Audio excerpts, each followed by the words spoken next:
Il ministro Costa è famoso per i suoi annunci a cui purtroppo spesso non seguono i fatti. Aspettiamo da anni il protocollo fanghi, ogni mese il ministro Costa annuncia che è pronto e poi invece non arriva mai. Così come per i marginamenti. Servono 250 milioni per concludere i marginamenti, cioè impedire che i terreni inquinati di Porto Marghera continuino a toccare l'acqua, la laguna.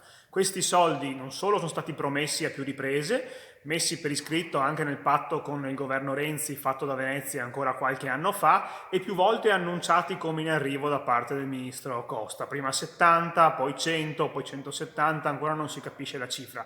L'assessore Venturini, che da anni segue da vicino le questioni legate a Porto Marghera, replica così al ministro Costa che ai microfoni della trasmissione Ring ha dichiarato l'arrivo dei 172 milioni. Eppure finora, ribadisce Venturini, Venezia non ha ancora visto nulla e ancor peggio tutto è fermo. Siamo ancora purtroppo agli annunci.